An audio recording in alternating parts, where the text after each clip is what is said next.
kita lanjut ke konsep berikutnya, yaitu digital consumer behavior.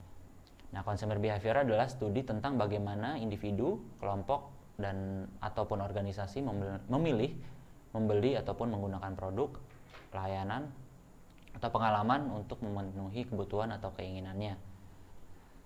Nah, dalam consumer behavior ini ada 3 faktor yang mempengaruhi, yaitu faktor kultural, faktor sosial, dan juga faktor personal dari konsumen tersebut.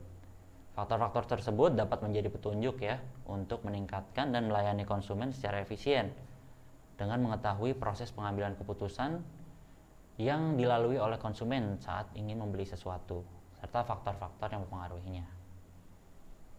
Sementara itu, perilaku konsumen digital merupakan istilah baru nih yang berbeda dengan perilaku konsumen tradisional. Seorang konsumen digital menggunakan teknologi dan mengeksplorasi peluang yang berbeda daripada cuma setia dengan satu merek saja atau satu perusahaan. Pencarian informasi oleh konsumen digital ini terjadi secara online pastinya, misalnya melalui blog atau video, dan munculnya perilaku konsumen digital ini menciptakan tantangan baru bagi perusahaan karena mereka harus mempertimbangkan nggak hanya perilaku konsumen tradisional karena memang masih ada ya proses pembelian secara offline dan masih banyak juga, maupun perilaku konsumen yang terjadi di dunia digital.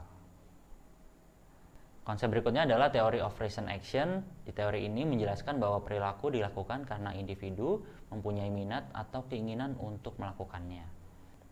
Minat-minat tersebut merupakan suatu fungsi dari 2 penentu dasar, yaitu sikap terhadap perilaku dan norma subjektif. Sikap terhadap suatu perilaku ditentukan oleh kepercayaan tentang perilakunya yang disebut dengan istilah kepercayaan terhadap perilaku atau behavior belief, dan demikian juga norma subjektif didasari oleh kepercayaan normatif.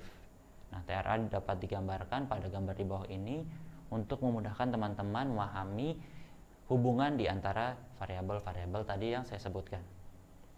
Oke, tadi kita sudah ngebahas beberapa konsep tentang yang berhubungan dengan digital behavior ya teman-teman ya.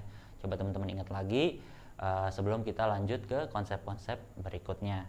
Kita tadi sudah ngebahas tentang digital consumer, dan kemudian kita juga sudah sempat ngebahas tentang digital consumer behavior yang berakar dari consumer behavior.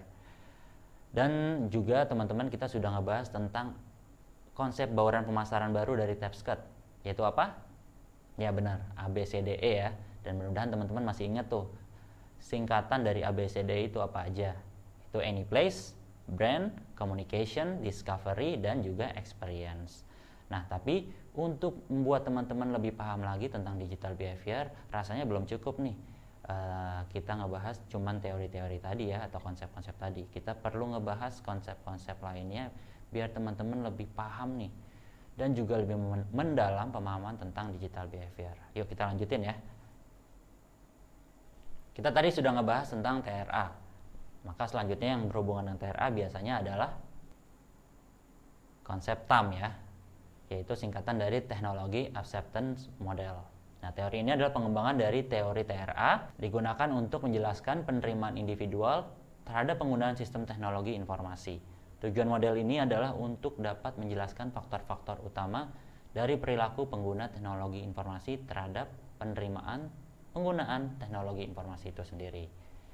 Model ini akan menggambarkan bahwa penggunaan sistem informasi akan dipengaruhi oleh variabel kemanfaatan dan variabel kemudahan pemakaian, di mana keduanya memiliki determinan yang tinggi dan validitas yang telah teruji secara empiris. Nah, untuk lebih jelasnya, teman-teman bisa melihat gambar di bawah ini ya, untuk melihat bagaimana sih hubungan variabel-variabel yang tadi sudah saya sebutkan. Dan semoga teman-teman bisa jauh lebih memahaminya dengan melihat gambar tersebut.